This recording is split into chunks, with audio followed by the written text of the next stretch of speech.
questions the best I can from the different sites. That way. It's a little better.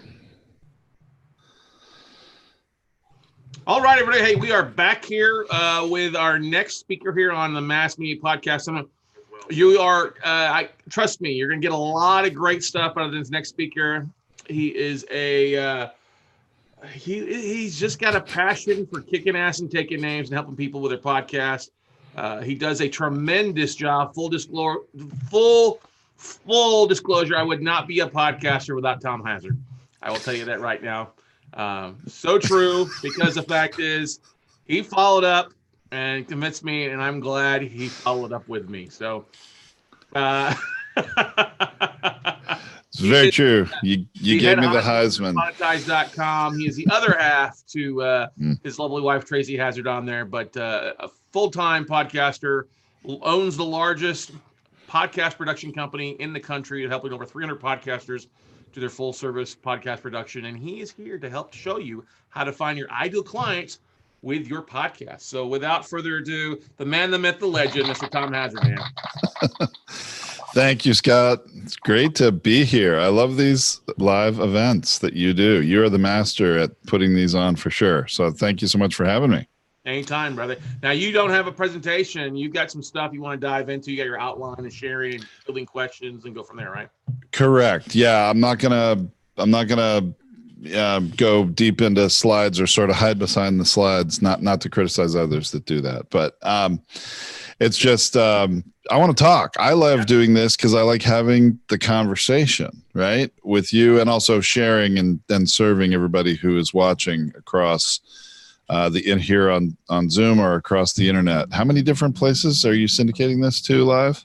Well, it's going to our YouTube channel with a couple thousand followers. We're posted in Facebook groups that we run. So it's hitting my business page and my personal page is over 40,000. People are being alerted on Twitter, another 19,000 or 10,000. And of course, going to LinkedIn as well with another 18,500 connections there. So, yeah. Wow. As I was saying, you are the marketing master. So awesome. Thank you, Scott. Well, yeah, I'm really excited to talk about one of the most popular ways to use your podcast, or actually, I shouldn't say that. It's not most popular. I think it's the most underutilized way to use your podcast to, and we titled this Find Your Ideal Clients. And while that's true, it could easily have been flipped and been titled How to Have Your Ideal Clients Find You. That's another sort of flip side to this. So we're going to cover sort of both of that. Now, your video's down. Is that just the way it is? I'm giving you the full screen for a few minutes. So I have the floor. All right, because when I'm looking at my screen, I'm tiny and you're big. Okay, cool. Just the way I see it. So, when I say clients, I want everybody to understand I'm not narrowly defining clients as somebody you would have a one-on-one kind of a consulting relationship with, although that's certainly a possibility. When I say clients, I'm generically using that as, yes, it could be clients in the literal sense. It could be your audience, and it could be consumers, right? Not just, not just one niche, but really I am, though, assuming and talking about, though, as a podcaster, you're in business of some kind.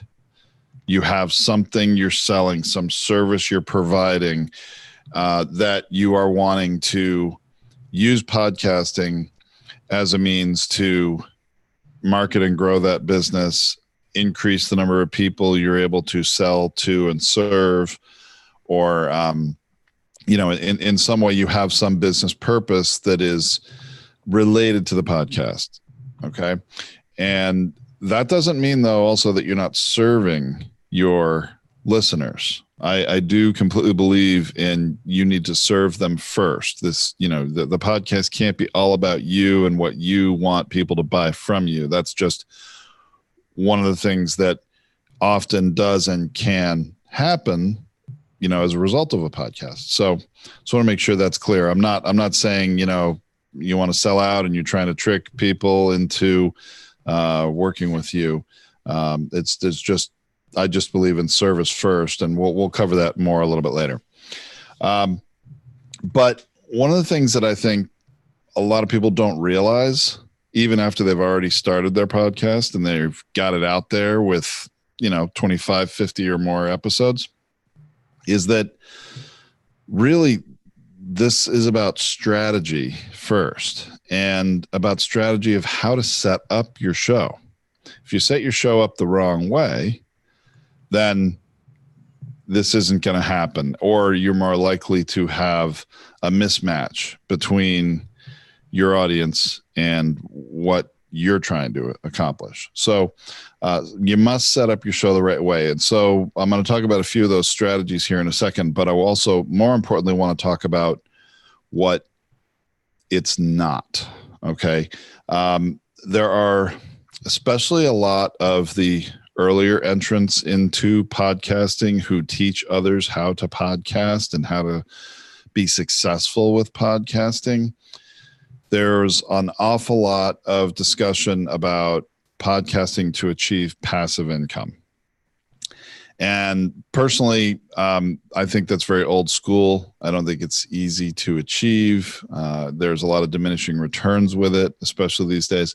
And that's not the model that I am recommending.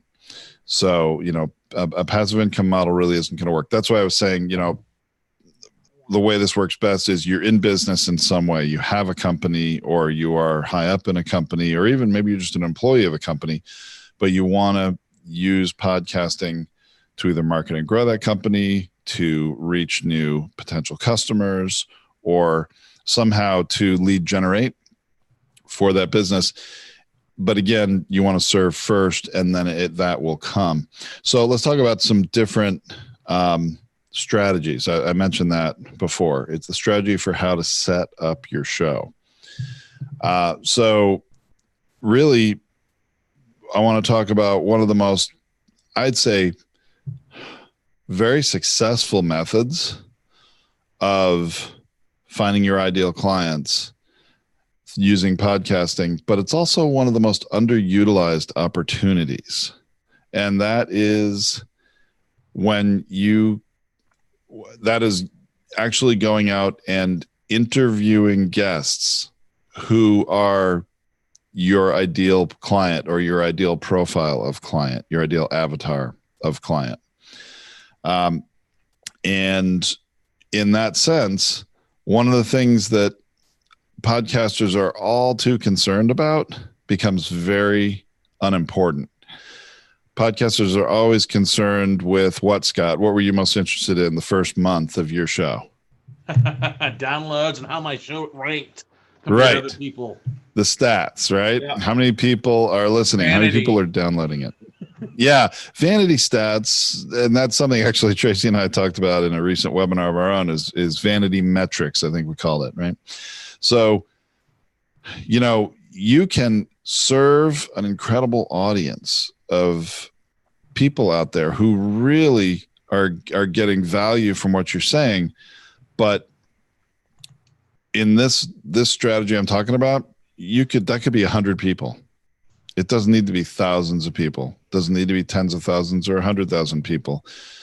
I would much rather be serving 100 people with really valuable content that's relevant to them, and they're waiting for every next episode, than I would be serving 100,000 casual listeners. Now, when your real goal is to have a guest on your show, to help give them exposure and serve them, but then if they're your ideal profile of client, you're going to build rapport with them through the process of interviewing them, through the follow-up after that interview, and especially when the episode airs, you're serving them. You are showing them how much you understand about their business, how much you're interested in what their goals are, and then sometime after that episode airs, now you've built a relationship, and you can come back to them later and say, hey, you know what? really thought more about your business after our interview, and I understand what you're trying to achieve, and I'd like to discuss how I may be able to support you with that. Or a number, there's a ton of different ways you could do this, and it doesn't all have to even be that kind of one-on-one type of client relationship, but certainly we have a lot of podcasters that we work with who that's their primary goal. Especially if you're wanting to reach a very specific market. Like, let's say you want to interview. I actually have somebody who's doing this, who he's a CPA, and he primarily serves lawyers. That's his niche. So he created a podcast all about interviewing lawyers and helping to give them exposure, illuminating, things about their experience that will serve other lawyers. So in this sense, he's got a client, or I say he's got guests that may be his ideal clients, but then what they're talking about is of interest to an audience that also might be ideal clients. And this CPA, as the host, the conduit to all this information that is relevant to these lawyers, he's seen as an authority. He's seen as somebody who's smart, who's interested in their niche of business and serving them. But also, a lot of them start to think, he really understands the type of business I'm in. Maybe as a CPA, he would be able to serve me better. So that's one example, and they're all over the map. I've got, we see financial planners do this, and financial planners are scared to death of actually publishing podcast content. You know why that is, Scott? No, why is that? FINRA. Oh, that's true. Yeah. They people who are in financial services businesses, and especially if they're an employee of a big outfit, they have compliance departments, and there are lots of government regulations about what they can say and what they can't say. So they usually avoid podcasting or anything like it as much as possible. But then they're still faced with struggles of how are they going to market their business? How are they going to find their ideal clients? Well, so a couple, I think, of very astute, financial managers, financial planners who are looking for clients that have large sums of money that they're going to manage and make a percentage on. And we have one like this. I think the podcast is called Business Leaders Podcast. And he interviews business leaders, usually people that have exited a business. They've sold it or been acquired, whatever. And so they have a lot of money. They need to manage it. They want to do it wisely. And so instead of interviewing these guests about financial management, he interviews them about their journey in business, what made them successful. What took place in between. And then what made them successful in business? How did they achieve their goals? And so he's building rapport, helping them tell their story. And of course, it's about them. It's about the guest. So the guest is engaged. And usually this type of person has a story they want to share, and they have experiences that are unique. And people are often fascinated with that. So there's an audience of people interested to hear these stories that may not be the host's ideal customer, but the guest in this case certainly is.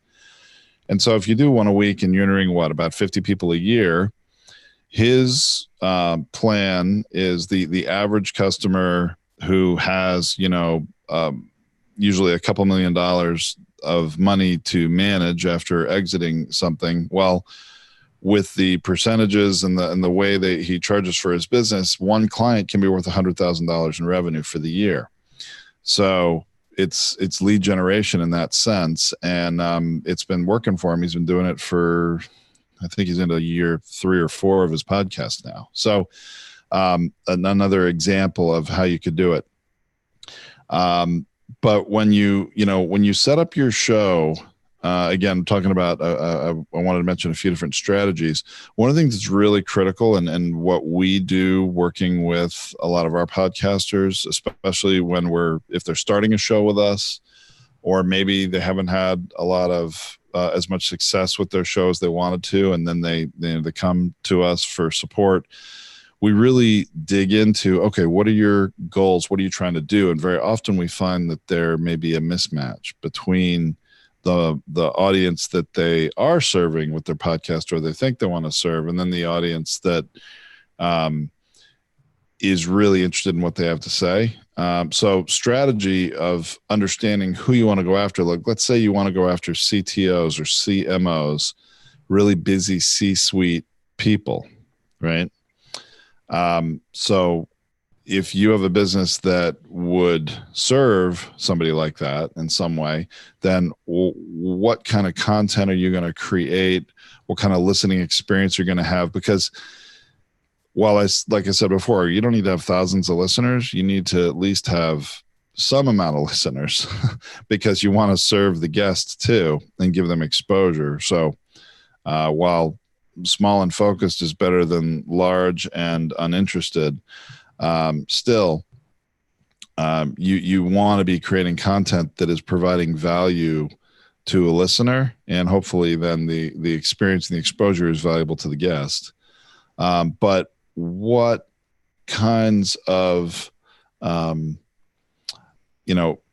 what kind of value are you going to provide, and making sure that the value, the experience, the information you're sharing is going to be a match.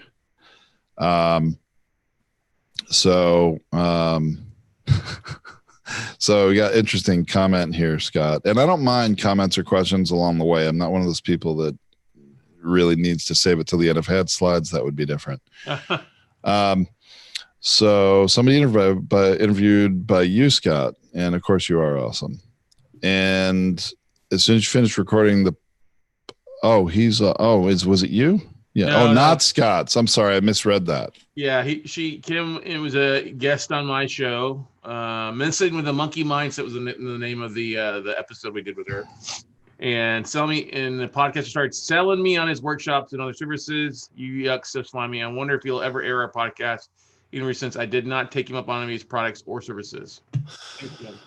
Well, there are ways to do this and ways not to do this. And definitely, I don't think it makes sense to try to sell your guest on something of yours in that moment. Remember what I said before, you got to serve first. So that goes for not only your audience, but also your guest. You got to serve them first, provide them value, build rapport. If you do this right, they're going to think about it on their own anyway. They know you're a CPA or you're a lawyer, or you're whatever it is that you do. And if you serve them first, and you do that in a way that, building rapport, they start to like you. And, if they have that need, they're going to put two and two together, before you spell it out for them. And, but I still would wait. I would never do it during the interview. The show needs to air. You need to serve them. You're going to communicate them, let them know that it's aired. If you do it right, you're going to provide them a lot of collateral material that we call it ego bait, where you're going to provide them promotional material that makes them look really good about the episode they were interviewed in, and they're going to share it with everybody. Hey, look at me, I was on this podcast. And then they give you more exposure to their peers and their audience. Mm-hmm. And then, so here's where you can get into another really big aspect of how to find ideal clients, or how to have them find you, is with a lot of these guests, you can establish them to be referral partners. That might be a good place to start, right? Because it may not, even if that guest isn't your ideal customer, maybe it's a second level, relationship where people that they know would be your ideal customer. So building good rapport with them, right? So, I mean, it's just the big thing I guess I want to get across, and there's a lot of details and a lot of things I want to discuss about this, is that it's not always about the downloads. It's not always about how many listeners you have. Now, I am going to get into what to do with a lot of listeners as well, but it's not all about the listeners. It's not all about the stats. It's nice to feel like, hey, you're putting all this time in and you're creating all this content and people are listening. They're liking it. It's great when you have feedback from people. They're saying, hey, I really liked your show. But I'd also love to hear this from you, giving you feedback. That's great stuff, definitely, and helps feed you and fuel you to keep doing it. But at the same time, you really, through your guests, in this sort of sense, can establish many ways to market yourself without blatantly doing it, without overselling, by serving, and then having them refer you to other people. And I got to be honest, my business here, 90% of clients come from referrals, meaning people that are new customers that come to us and start doing business with us are coming from existing customers who are getting value from what we're doing and are telling their colleagues, people they meet, friends, family about us, and then they come and work with us. And Scott knows this because he refers people often, pretty much every week. I think we just had another one you referred become a customer this past week. Awesome. So, and there's a win-win, Trey, to win-win way to do that.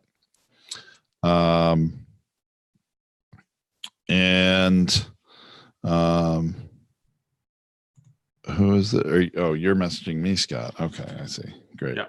Trying to understand that. All right. So let's see. Okay.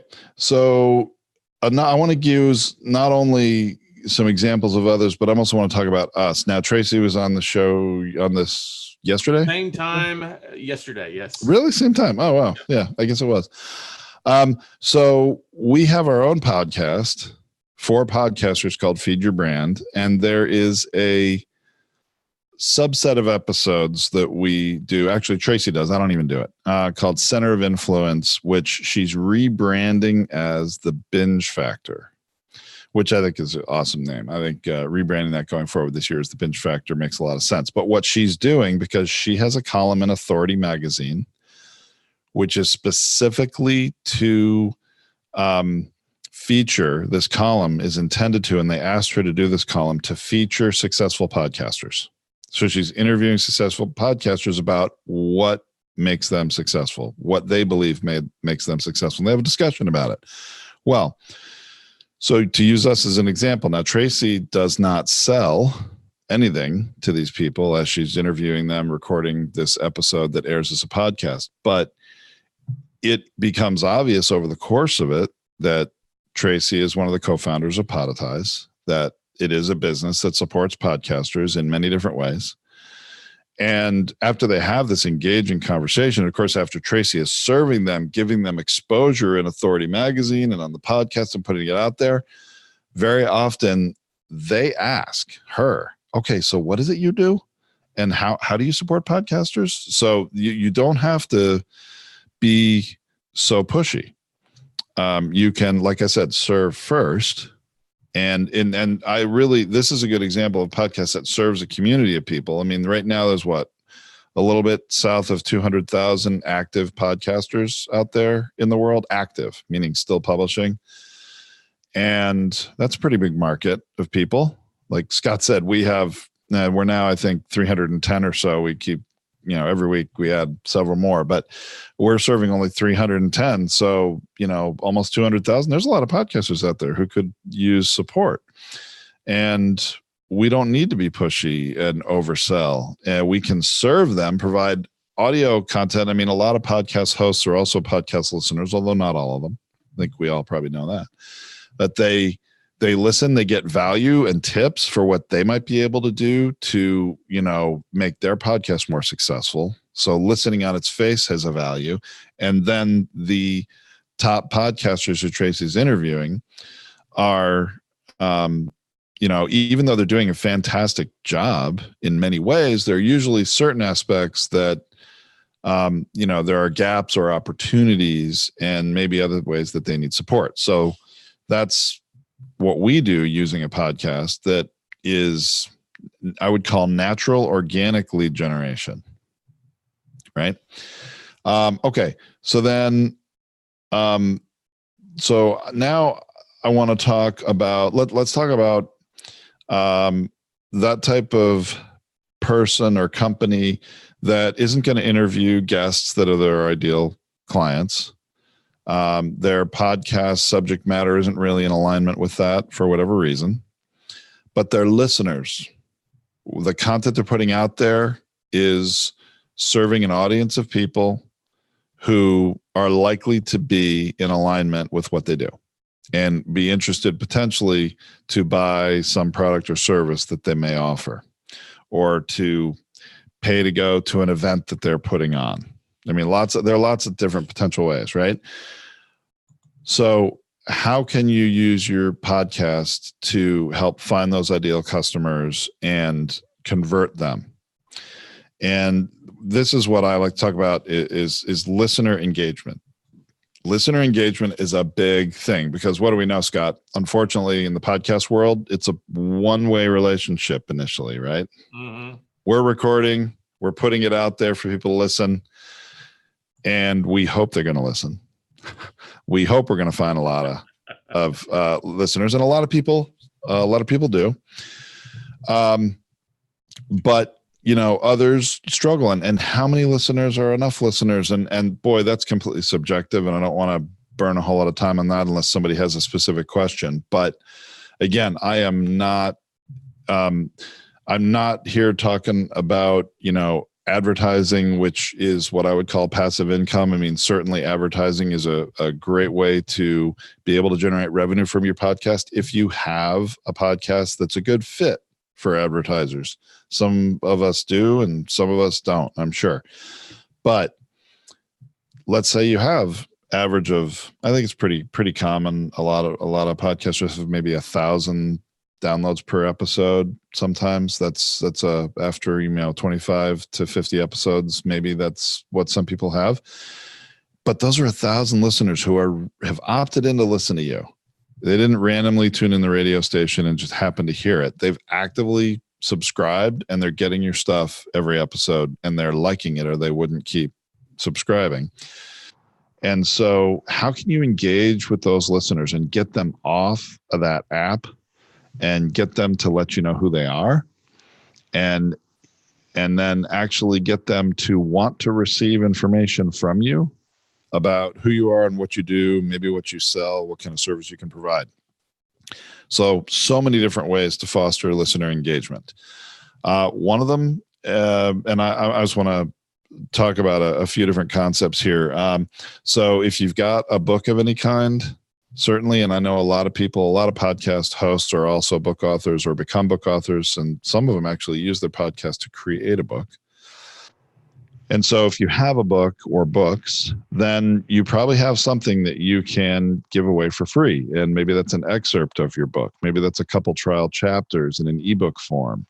There's so many things that you might be able to use. And if you're not an author, maybe you are an expert, I am sure, in something. Anybody who is, has started a podcast and wants to serve others with information, and teach something or impart, some experience and wisdom to everyone out there. You have a motivation for supporting others in some way. And you can do that. Well, maybe you have a white paper you wrote, or maybe, if you don't have something, I'm sure there's something you can create, your top 10 reasons for this. What did Tracy do the other day? Was the top 12 reasons, dozen ways to avoid pod fade. Dozen ways to avoid pod fading. Yes. And for those of you that are not familiar with that term, hopefully most people on here are, but pod fading just means you stop podcasting because for some reason it's not working for you, right? So Tracy creates these sorts of, she speaks from the stage a lot and serves by giving these as presentations, but that could also be a white paper. That could be, some sort of a downloadable PDF document. And you offer this thing to your listeners. And in order to get it, they need to go to a landing page on your website and put their contact information in and opt into your email list. Or, also, maybe you have a little survey that they need to take in order to get it. There are so many different ways to do it. You can have, they have to enter the first step of a funnel. They have to fill out a survey or an assessment, sometimes we call this, or just simply sign into your email list. Maybe you want them to join your Facebook group. Maybe you want them to connect with you on LinkedIn. Anything that is going to be tangible, where they identify who they are to you, and they identify who they are to you, and they are opting in for you to communicate with them. So that really ultimately is the name of the game, because iTunes is never going to tell you how many subscribers you have or who they are. You're going to know roughly how many downloads you get per episode and per month. And yeah, we can run some math analysis on that and figure out, well, you probably have a listenership of roughly X, Usually, I think the number of subscribers you have is pretty equal to the number of downloads that you would get from your episode in the first 12 to 24 hours of each episode. That's you can, if you've never really understood that, that's a close gauge. It's not a perfect science. It's probably going to be under rather than over the number you have for several reasons. But what does it matter if you don't know who they are? Right. So getting listeners off that app or off of YouTube, off of any other way you would engage with them. Now Scott pointed out here that he's got 10,000 Twitter followers that he's letting everyone know about this. You've got how many on YouTube? I have 3,067 subscribers. That's not your favorite distribution channel. I don't think YouTube is it? It's becoming actually a pretty good channel, because I'm almost adding 10 new subscribers a week on there, because we've tweaked some things on there recently and doubled. I've added over 1,000 subscribers in just a couple months, in less than a year. And so it's, well, that's great, because at one point you were pretty sour on YouTube. Of course, I'm saying this as we're live on YouTube, so if they wanted to censor us, they could shut us down here. But I was sour because I had lost my YouTube account. Well, I won't say lost it. It got shut down 5 years ago, because I was trying to do some marketing on there, trying to boost some stuff, paid to boost, and they didn't like it. So I lost like 900 videos overnight. I had to rebuild it. I had to go to Vimeo. That's why I was a little sour on it. I was like, well, I should probably spend a little more time. So I spent some time learning at another podcast conference, learning some YouTube tweaks, and added a few things, and it's starting to pay off. It's $150 to $200 a month that comes in from monetizing on that just alone. So hey, it pays for two episodes that get edited. Wow. Well, so I think really the lesson there, Scott, for everybody is that things on these different distribution platforms and social media platforms change really rapidly. And what worked last year may not work now. And what didn't work last year may be working better now. You've got to, move with the times and stay on top of it. But here, my point here is, you've got, the numbers, right? You've got, would you have 250,000 downloads of your podcast in a year type of thing, or isn't that what you had? And 250 this last calendar year. Yeah.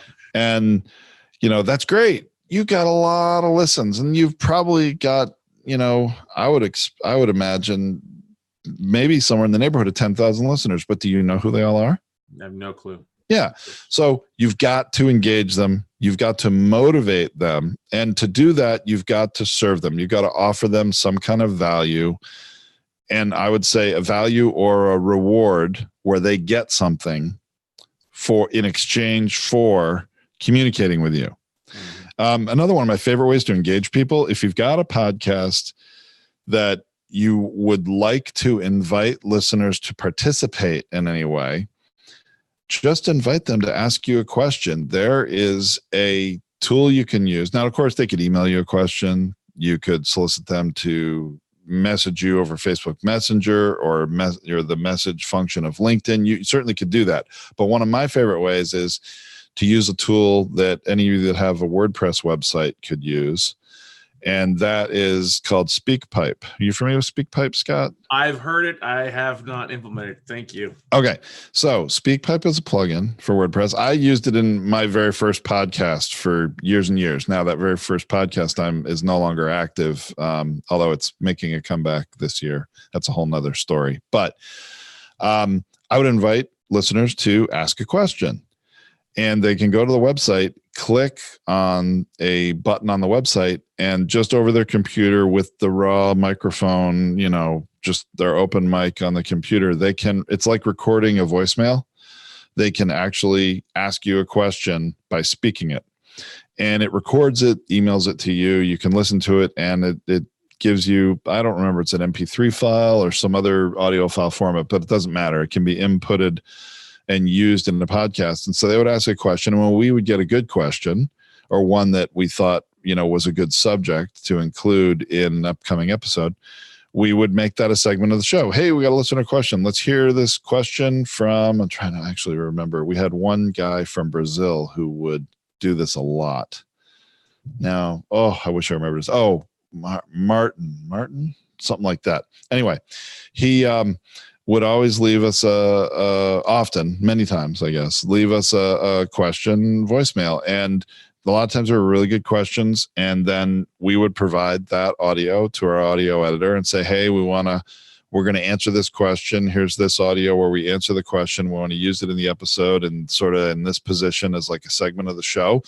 And we would then play the question from the listener so that everybody would hear. And that listener would hear, hey, I was on their show. Now, they weren't interviewed by us. We never had a phone call or any kind of formal interview, but they asked a question and we featured them and we answered the question. There's some listener engagement. And by the way, you can require, if you want, that if they're going to leave you a message, they have to opt into your email list or in some way, engage with you and give you their information so you know who they are.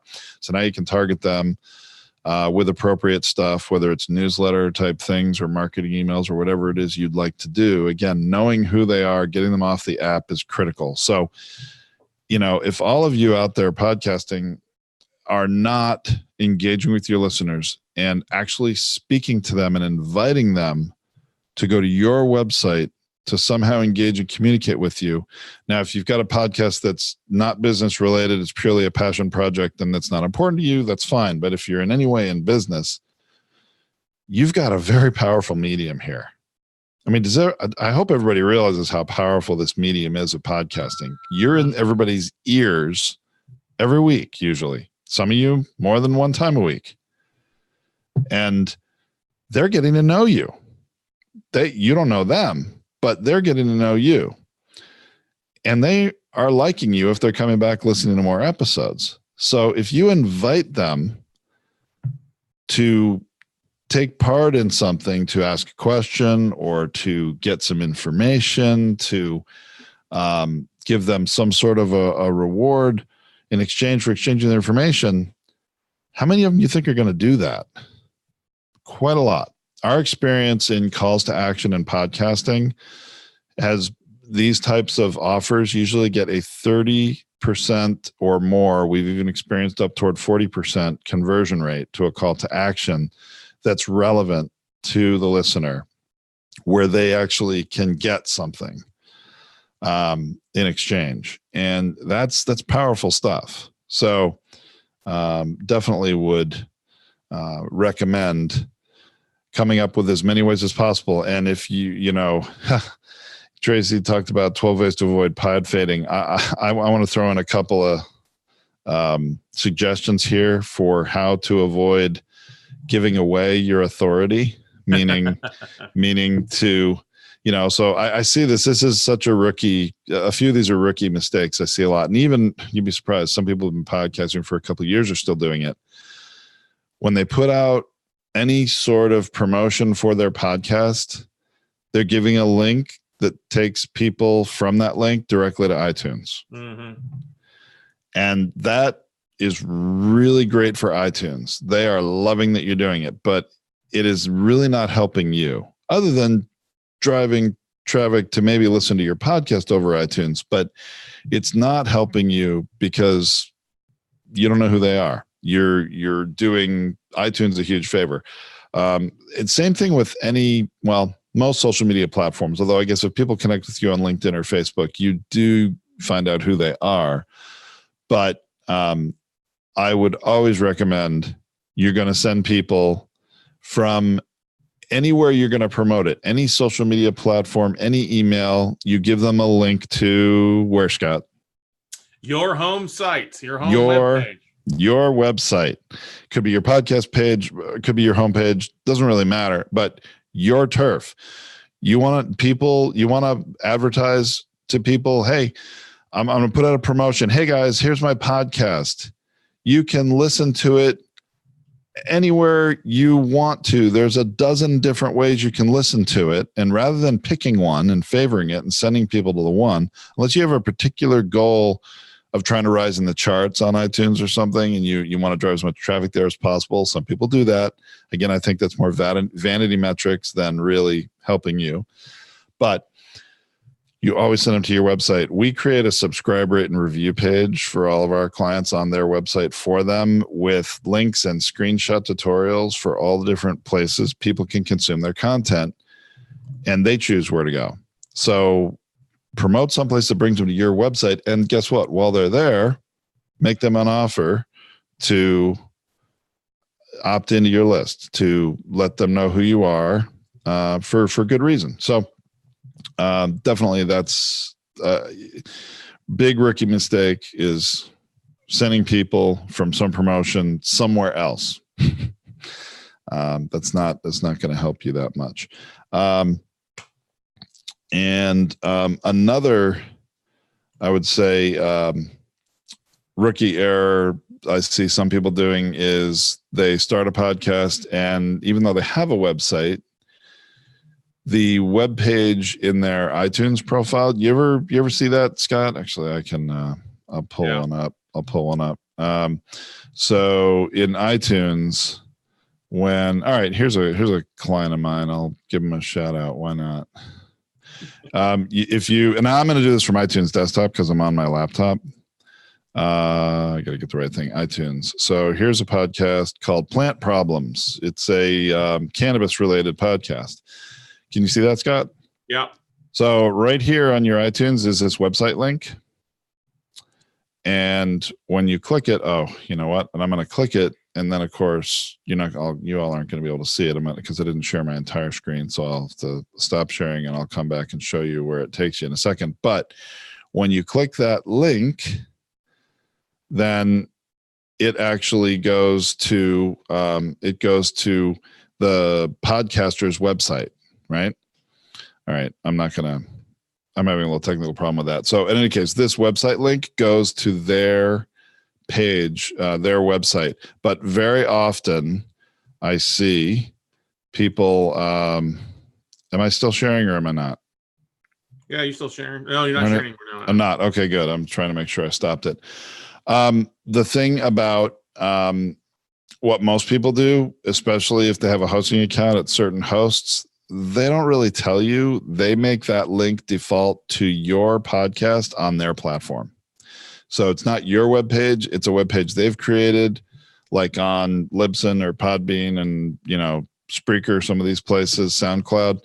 Very often that link is not going to your own webpage. So that's another rookie error. Has more to do with helping people find you. Make sure you've got that setting correct. A small technical public service announcement what was on my mind. But anyway, talking about, I talked a lot about the strategy of setting up your show and how you're going to engage, what kind of experience you're going to have with your audience.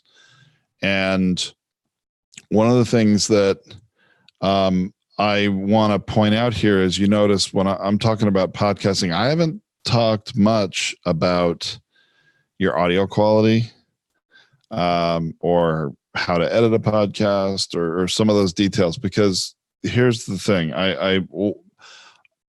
You know, when you're talking about having a fit between your show and a market or your listeners, you know, of people you're wanting to serve, the content is the most important thing. You know, it doesn't matter how clean your audio is and, you know, how well it's edited. If the content isn't any good, people will forgive a lot of technical sins if you've got good content on the one hand. But on the other hand, depending on what you're going to be serving people with and what kind of listener you're trying to serve, what kind of guest you're trying to attract, there may be a very high level of professionalism that you want to have with your show that's in alignment with the high level guest that you're trying to attract, this elite client or customer perhaps. So yes, having a really clean audio, a high quality edited show is very important. But one of the things that I think is really not important, and as a rookie, I was guilty of this, is I think a lot of people overspend on equipment in the very beginning, trying to get that perfect microphone or the, you know, high-end recording equipment, or maybe it's a mixer, maybe it's a digital audio recorder, a lot of things. And, you know, you can quickly spend over $1,000 in equipment. And one of the things I thought I would share with everybody today is, personally, I think that's really overdone. I think the first thing new podcasters spend time on when they decide I want to start a podcast is, okay, I need some equipment, right? And I think it's a rookie go-to. I don't think it's necessarily the first thing everybody should be concerned about. Much more important that the strategy and the content of the show and the quality of the questions you're going to ask and all these other things are much more important. And a lot has changed in technology from the dawn of podcasting to today. Yeah. And microphones have gotten a lot better. Software's gotten a lot better. I would rather see people spending more money on professional editing, because that'll fix a lot of sins in audio, although not all. But that'll fix a lot of things better than an equipment will. And then depending on your equipment, you may have a really incredible $400 microphone, but if you are not plugged into the right piece of equipment to use it, and if you're using it in an environment that isn't a good, you know, environment that doesn't have a lot of echo and things, then you're wasting your money on that equipment. So things to think about there in terms of, you know, not overspending on equipment and getting some professional support. So let's see. And actually to that end, I'm also I'll share a little something. I think Tracy shared this the other day. We're not just a company serving podcasters, but we are podcasters. And when it comes to equipment, we have created our own microphone, which has obviously what we call a mic flag, promote your brand if you're doing video like Scott does and I do a lot. But this doesn't have to plug into anything. It's battery operated. And all you do is turn it on. You can see the blue light there. And it's going to record to an SD card right within the microphone. So like when I'm out in an event, I will take this microphone. Now this is one of only 2 prototypes that exist. You see the little red lights flashing there. And then once I push it again, now it's solid. And now I'm actually recording on this mic. So I can record just in any environment, traveling anywhere, and I can also use it connected to my computer and it'll record both sides of the conversation like you'd want it to. But really, this makes it so much simpler. And you know you're recording because that red light's on. You know you got power because the blue light's on and all that good stuff. This was created out of necessity, or necessity was the mother of invention, so to speak, because Tracy was interviewing Gary Vaynerchuk at an event and did this great interview with him, backstage at an event, and he had a mic and she had a mic, and she had the Zoom H6 digital audio recorder with all the cables and everything. And it was so much stuff. She couldn't hold the digital audio recorder while she's interviewing him. So she puts it on the floor, has this great interview. It's done. He had to leave. Goodbye. Then she looks at the recorder and the batteries ran out. She lost the whole interview. Then I get this irate phone call saying, Tom, you got to fix this problem. And so we did. We went, and there was nothing available on the market. And we went and created a microphone that met our needs and should meet any podcaster's needs. So, and then, and it's not all that expensive. It's cheaper than a lot of other equipment you would get. Anyway, the point again is equipment has changed so much. And actually the reason I really like that microphone is because every microphone has some sort of signal loss and potential noise on it with a cable connecting it to whatever device is recording, but that's recording to an SD card right in the mic. So there's no signal loss when you're recording it. There's no cables if you're just, using the mic alone, interviewing somebody. So equipment is very much, I think in a lot of ways, that's where people spend way too much money. And let's see. So serving versus selling, I think, is one of the big messages. And I firmly believe in serving, even the things that we do at Podetize. There are many different services we provide podcasters, but it's not like it's a big trade secret what we do. I mean, I think we do more than most producers do, and we're trying to provide a tremendous value that's a done for you service, but we talk about everything we do openly. Tracy talks about it from the stage. We talk about it on our podcast. We're an open book on that. You can do it all yourself, or if you want to reverse engineer it, you could do it and hire and manage 5 or 6 different VAs or resources to do it. And if you want to do that, go for it. It's awesome. You can definitely do that, but our ideal customer doesn't want to do that. And those of you that at your own shows, more power to you. That's awesome. And you got the time and interest to do that. Totally respect that. Most people in business don't, and that's really our particular niche that we're targeting. Promotions. Promotions. One of the things, one of the other things I want to talk about, we're talking about engagement before. Another thing, if you're going to engage an audience, the great thing about your podcast too is that you can try things out. It's your show, right? You can do some A/B testing in terms of what kind of promotions are going to engage people more and get them off their app and letting you know who they are.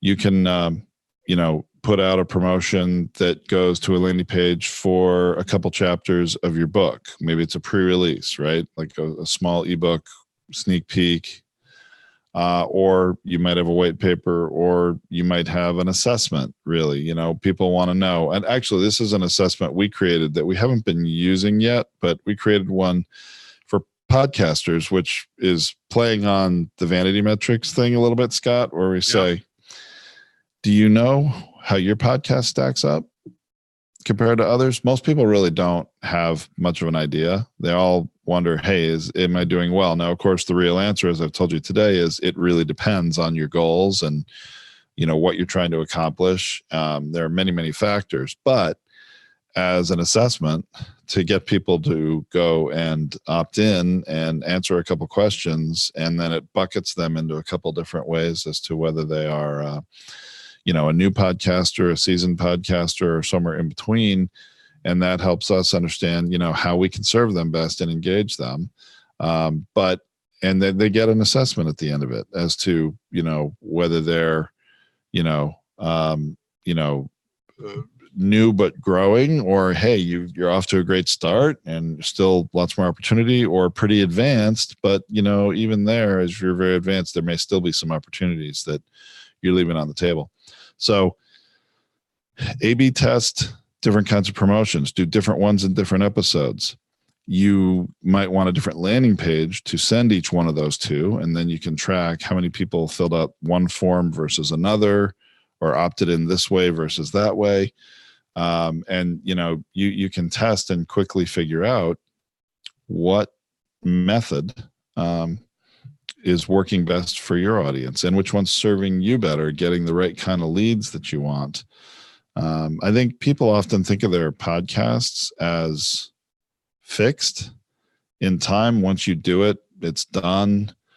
And while that could be the case, I mean, you can edit, you can add a promotion, and at Podetize, we even have a way you can add promotions and ads into your episodes without having to re-edit them.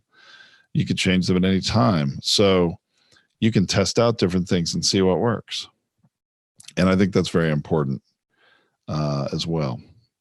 So let's see. Like to see if anybody has any questions. Feel free. I don't know. Are you monitoring all the different live platforms? Yeah, okay, I cool. am. All right.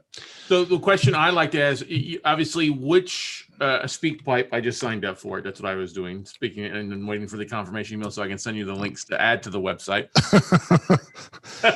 Which is obviously we maintain Scott's website. So yes, yeah, exactly. We'll do that. I'm not the technology guy. But the thing is, I like to ask, where do you see with so much video coming down the pipeline and so many platforms pushing it, Facebook, LinkedIn, obviously. I mean, LinkedIn's not quite available to everybody, but YouTube, obviously, and so Instagram and even TikTok these days. What the heck's TikTok? I don't get that. Or what's that other one? I was down in San Diego doing some event, and there was a Twitch convention, TwitchCon. That's I'm like, what the heck is Twitch? It is a lot of, no question, a lot for gamers. But anyway, it's another video platform among other things. Yeah, I even thought about posting my podcast episodes to Twitch just to see what the heck they would do there. I'm always into experimenting with stuff like that. So I'm sorry though, I cut you off. So your question is about video. Yes. What do you? And where do you see from out of your clients? Let's just go to the podcasting thing versus the hosting, because the number on hosting is bigger than the podcasting. What's the percentage of people that are using video with their podcast? Do you know? Do you keep track of that? Yeah, we do keep track of that. It's increasing. The trend is increasing with more people doing video. Mm-hmm. And I would say right now about a third of all of our customers. So we've got 300 plus. So 100 or so are doing video, to the point where we have a whole video department to be able to support them to edit and distribute those videos. So, I mean, it's been increasing.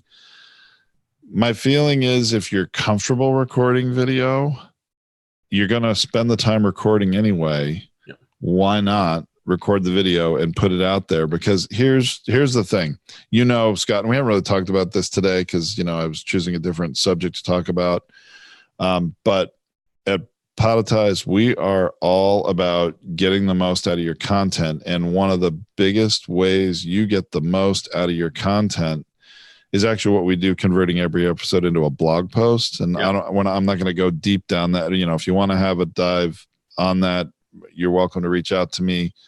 Podetize.com/inquiry. I hate that word, but anyway, inquiry. You can book a time with me and we can talk about it. And that's actually on the homepage of podetize.com. Forget the link. Go to podetize.com. Scroll to the bottom of the page. The calendar booking thing is right there. But anyway, the point is, people search. Well, actually, Scott, I'll ask you. If you wanted to find something on the internet, where's the first place you're going to go and do it? You're going to Google. Yes, you're going to go to Google. Even if you're a podcast listener, probably your first instinct when you're going to search on something is to go to Google. And there are two things about. I'm going to share with you all three things about the realities of podcasting and some realities of Google here. Start with podcasting. Scott, you probably speak like 200 plus words a minute, I think, when you're podcasting. You just talk pretty quick. Depends on how many Red Bulls I end up having in my system for the day. Yes. Average person speaks 150 words a minute. Scott has gusts up to 200. I've been a part of it. It's awesome. So when you record a 20-minute episode that if you were to transcribe it and use that as the body of a blog post, that's going to make about a 3,000 word blog post, which is what Google's looking for. About 2,500, 300 words or more is the content Google wants, what they want to serve up to people, and it helps you be found. So that's a big part of what we do. We consider ourselves actually digital marketers. It's just with a podcaster-centric focus we have at Podetize. So the point is that if you are not creating a blog post that is putting into text all the wonderful things you've talked about, guess what, guys? All those keyword-rich subjects are blind to Google's search. Even though we've all heard Google is starting to take podcasts and transcribe them and make them searchable, but that only helps Google. That doesn't help you. Google may bring up your podcast in Google Podcasts if somebody types on something that's in your blog, but it sends them to your podcast on Google Podcasts. Same thing if you search in iTunes or Apple Podcasts app for keywords for something that you're looking for, it's only going to search based on the description of that episode or the description of the show and maybe the title. A admittedly very small number of words compared to everything you said. So when you put in a blog post, it unlocks everything. Google indexes it all, and your blog post comes up in the search. People click, boom, they end up on your site. So that's the first thing I want to share with you about podcasting. If you're not creating a blog post based on everything said in the episode, you are missing a huge opportunity to be found, number one. Number two, on Google knows that Scott likes to watch videos first. It knows that I might want to listen to podcasts first. It knows that Tracy, my business partner, likes to read first. And Google's going to serve, if we all search the same term, it's going to put videos up top for Scott, podcasts up top for me, and blog posts up top for Tracy. Now, of course, on page one, you're going to have some of all of that, but which one comes up top? So the point is video. If people prefer video and you're not putting out video, they may not find you, or they may not find you as easily. So the tools have gotten much easier for people to record video. It's a very long answer to your question, Scott, but the tools have gotten much easier to record video. The quality of video has gotten easier. And there are a lot more distribution channels for video. Our clients that have video are not only do we put their videos on YouTube and embed them in their website and make clips for them to promote on social media, but we have a distribution channel where they are all also on the TV streaming platforms of Apple TV, Roku, and Amazon Fire TV with our own playlist of all of their video episodes right there. Some people prefer to watch it on the TV. Now, that's not me necessarily. I'd probably watch it on my phone some way or another, but there are people that would prefer to watch it on their TV, and they like to sit in the comfort of their chair in their family room or living room and surf content and consume it that way. And even if they're not going to watch it, but they're going to be in the kitchen doing cooking or something, but they want to turn it on and listen to it, right? Me, I tend to use my Echo, my Alexa in the kitchen, and listen to podcasts and content that way. And by the way, if you're not there, you need to be. All Podetize customers are. But if you don't know how to get on the Alexa, well, let us know and we'll help you out with that. But you should have Alexandra do a video of all your podcasts. Alexa, can you find the Note Closer Show podcast and do a short video of all the different places? Yeah. And especially with all the TV ones, it's all new. And that's what we've had to do actually in order to do tutorials of how to watch the stuff on like Amazon Fire TV. We're actually having to shoot video of the TV as we're talking to we use, you can do it lots of ways, but we actually use the Amazon Fire TV Cube so you can speak to it like Alexa. Say, Alexa, give me No Closers Show on E360 TV, and boom, it'll pull up the latest episode and do it.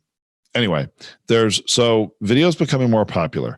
I don't push people into it, I'll tell you though. I think people starting out that are new podcasters, they got enough to be concerned with creating quality content that sometimes video throws them off, throws up some more obstacles, makes it more daunting to them. So I was like, you know what? Let's get started in audio. Let's get your show out there. And for those that absolutely strictly don't want to do video, but still want exposure over those TV streaming platforms, we came up with a way to do that. We make a full-length video audiogram of their podcast, which is an MP4 file, because you can't distribute an MP3 file over the TV streaming services. The ecosystem doesn't allow you to, but as long as you have it converted to an MP4 file, you can do it. So we do that and then put those out. So it's kind of like listening to music over your TV. You ever do that at home, like in the evening or something? Do music over your TV? No? Steph does. I don't. I actually do that sometimes myself. So I can see myself, if it's easier for whatever reason to listen to a podcast, I can do it that way. And I don't have to be watching it, even though it's coming over my TV. What are you listening to? Bieber? Oh, no. I'd listen to if I'm listening to music, it'd be the Eagles or something for me. Yeah. So, video is becoming much more popular. Some people are obsessive about it, and they're not going to record a podcast unless they do it as video also, and other people are doing it occasionally. I think a great way to dip your toe into that water is go live on Facebook doing a video to promote your podcast. Start there. Tracy and I do a live video every Wednesday at noon to our clients. It's a private webinar for Podetize customers only, and we have a private Facebook group for Podetize customers only. And we actually are, Scott, we're going to shift the format of that slightly. We are going to make the first 20 to 30 minutes every time us recording a podcast live, and it's going to be formal podcast. We're not going to take questions. We're not going to answer any questions. We're going to record the podcast. And then after that, we're going to take questions for the customers, right? For anything they would like to discuss. And it's sort of, we think that'll be helpful, giving people a window into our dynamic reporting a podcast. So we're going to do it differently. We're not going to sit side by side. We're going to sit opposite the table. It's pretty cool how I'm going to video that. I'll have to show you and do it live at the same time where you'd see both of us, but we got it worked out. Nice. So that's, so I would say start doing live streams promoting your show. And then as the more you get comfortable with it, then start recording some videos, maybe for key episodes. And then eventually, really, some people do everything as video. I don't do everything as video. I'm not one of those people, but we're doing a lot more than we used to. So that's what I'm thinking.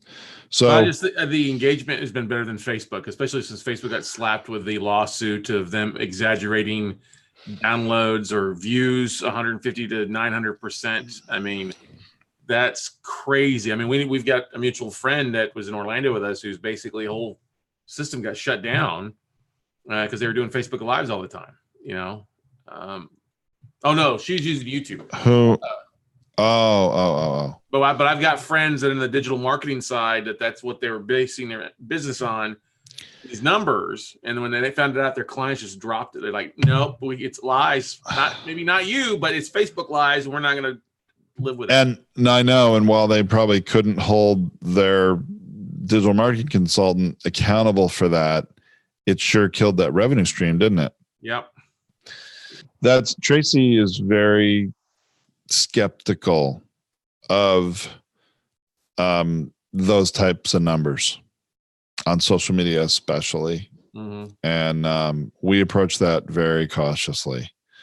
It's very hard because everything that we do in business is very measurable, and we still want it to be measurable. If we have some aspect that's an experiment and we don't know the results or it's not measurable, we'll be very upfront about that, because we do not. We're trying not to have any smoke and mirrors here that something's better than it is. That's why I said A/B test. I mean, there are ways to really test what you're doing. And that's, again, the whole thing about engagement, and the SpeakPipe thing is one way to do it. There's 50 ways you can foster engagement with your clients. And that's some of the things that Tracy and I at a high level consult with some of our customers on, especially when they're starting a new podcast and they have goals for what they want to achieve. So, but it's all fun. Thing I love about this industry, it's active. I love doing this with you today, Scott. It's a ton of fun. And I don't usually do much business-wise on Saturdays, but I'm going to do it with you. What's the coolest thing you've seen today? Or actually today and yesterday, your first 2 days. What's the coolest thing you heard about other than me. We had Christine Haas, who delivered a downloadable thing of like the top 25 media connections and the person to reach out to in a PDF. Was pretty freaking cool. Wow, that's cool. You know what? Oh, what did you have another one? I'm going to look something up while you do that. What else has been? We've had a lot of stuff that's been pretty badass. Tracy's presentation was really good. I got a couple things off of that. I think Tracy always does a much better job presenting than me, and that's why I don't even try to compete with her. She's always going to be better than me.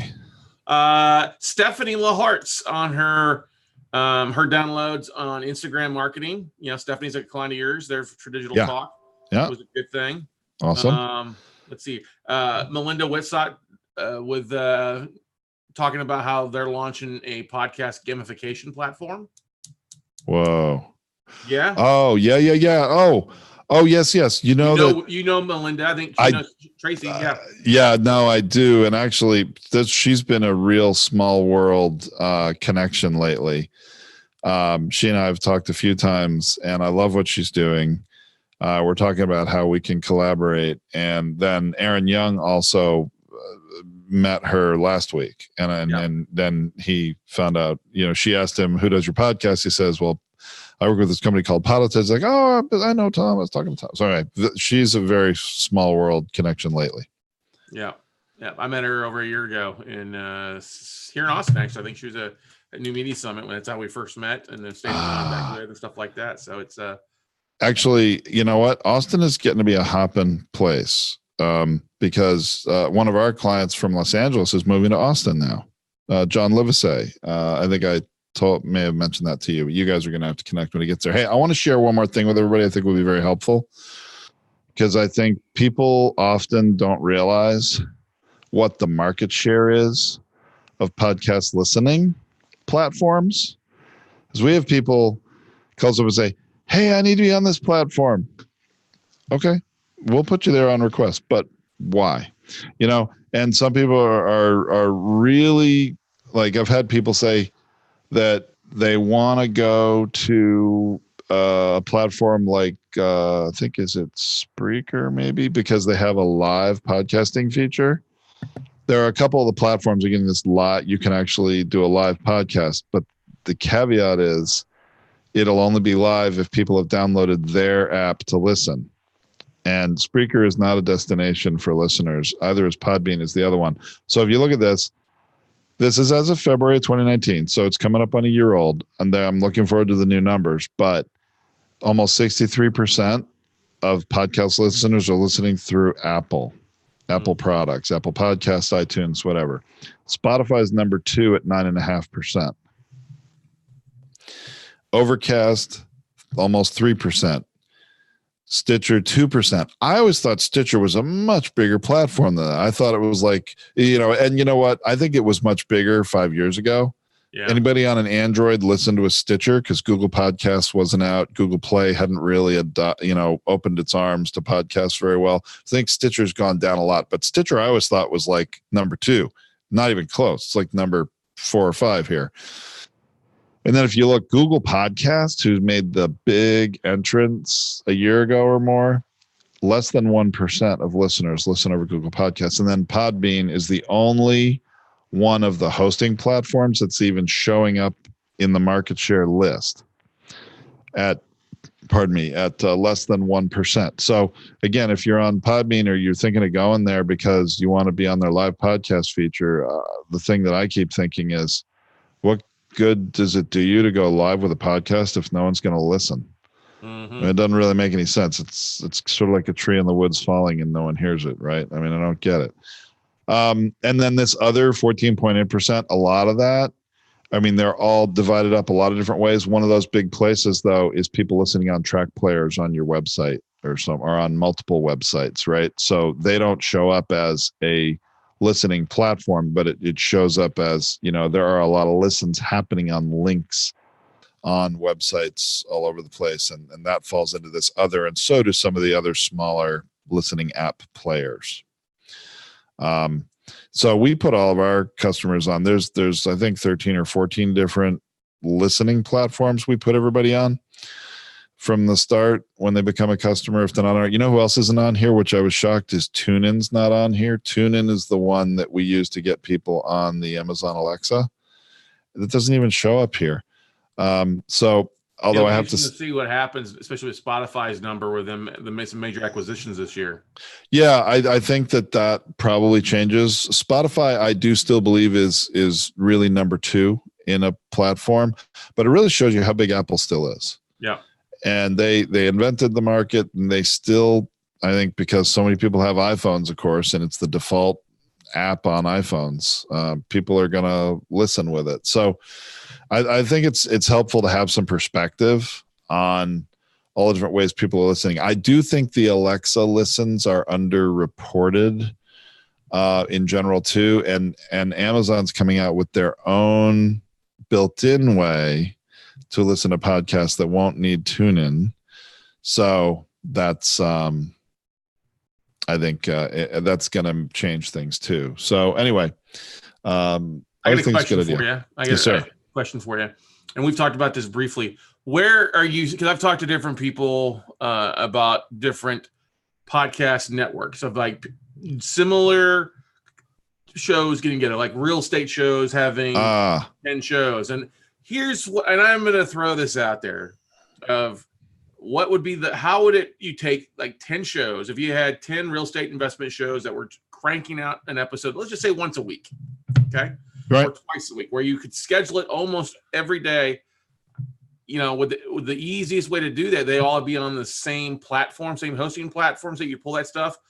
You know, one of the things I'm thinking would be to take their shows and want to do it video, because then you could simulcast that out via YouTube, via Facebook Live at the same time. Right. And, you know, still have the audio that's still theirs, video still theirs, but putting some new headers and footers on those videos to restream them out there and see what kind of traction you get. Yes. So actually, this is an emerging trend that we see.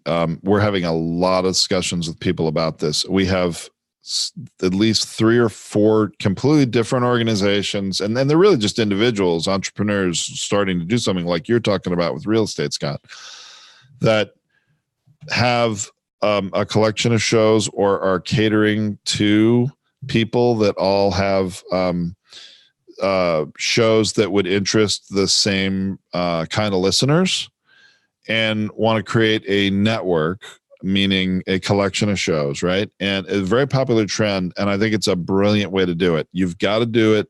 If you're going to do it, it's much easier if they're all on the same platform, no question, because one of the things you want to do is cross-promote between all of those shows. Right. And it's very hard to do that on multiple different hosting platforms. And it's also better to do it if you have a promotion or ad insertion system that can support that, which we do at Podetize. It actually is very well suited to this. That's why we have a lot of people starting this. But we have like a women podcasters, like entrepreneurial podcasters network that is starting up. And they're doing the same sort of thing as what you're talking about, but they've also, each network is creating a website exclusive to the network.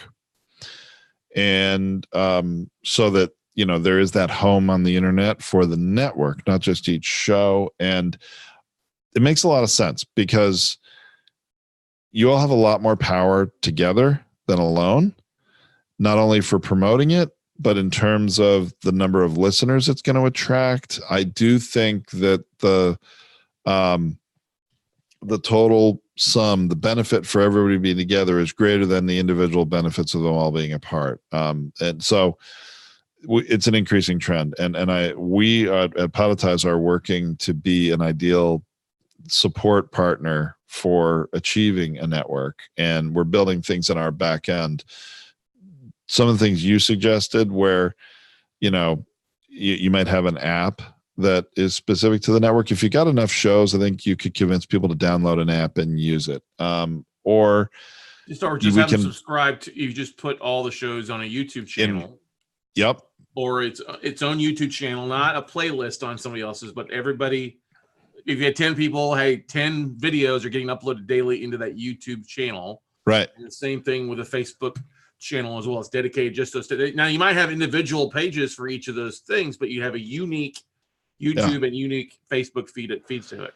Agreed, 100%. And then for the podcast listening side of that, see, at Podtize, we can just have another feed for the network and have every episode published to one feed that has all the shows in it. And that makes it really easy to distribute as well.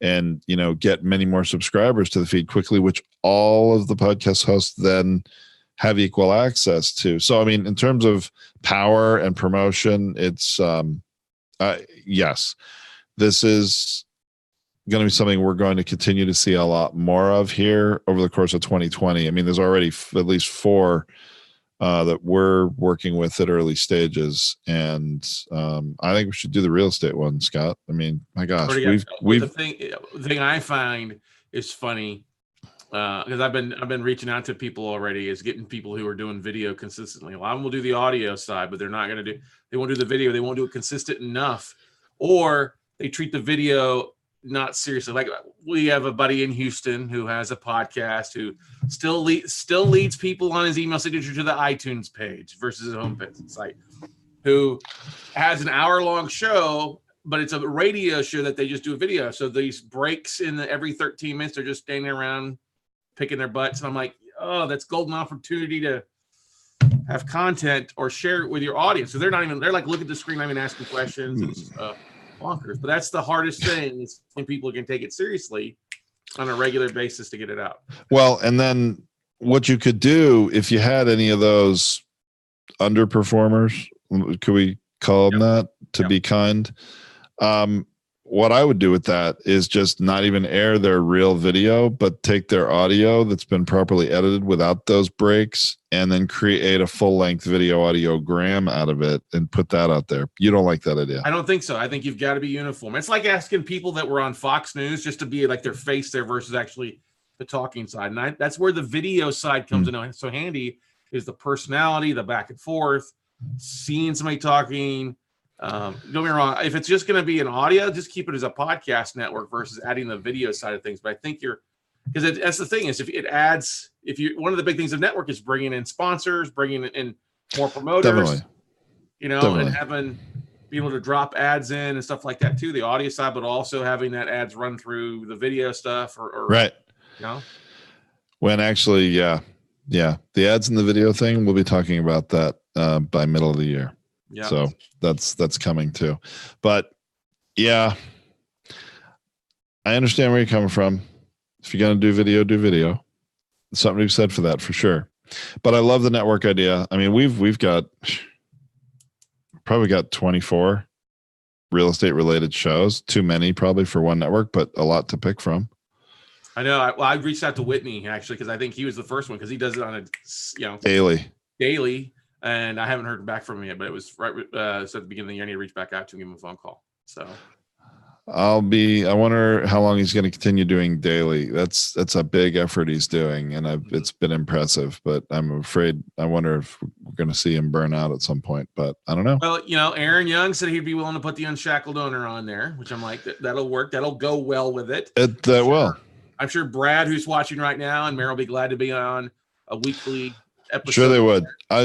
I've got another. Oh, who else is starting a podcast that would probably be in alignment with that? It's not real estate per se, but it's very real estate related. Is Brett's new show, Schwartz. You referred him. Brett Schwartz's new show, Capital Gain Tax Planning, very much in alignment with real estate. So it doesn't all have to be, they can be all real estate related shows, but very different content. Kind of like creating, financial news network or something, but real estate related, right? Yeah, and I think I've got the URL for it I just bought one the other day that I was like, oh, this is awesome. I can't believe it's available. So jacked up for this, because I think it would work really well in being direct for things. And then the other social handles are available already I'll tell about you later. But, I'm pretty stoked about it. Let me know.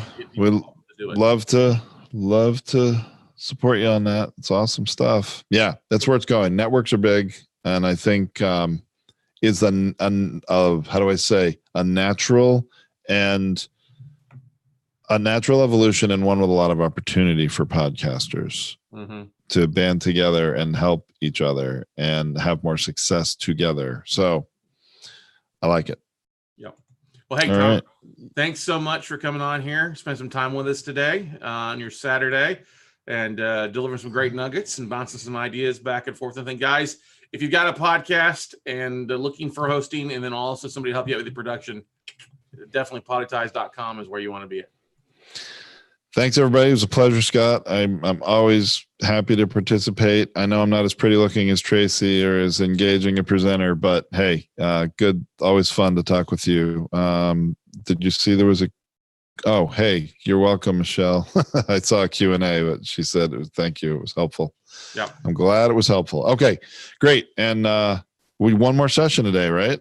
Thanks. Yeah, we got 5 minutes, and Dave Jackson's supposed to be coming on. Show you the 12 biggest mistakes he sees podcasters making. So I'm interested to see that myself. So, okay, cool. Great. All right. Thanks, everybody. Have a great Saturday. Bye. Yeah. Guys, don't go anywhere. Hang around.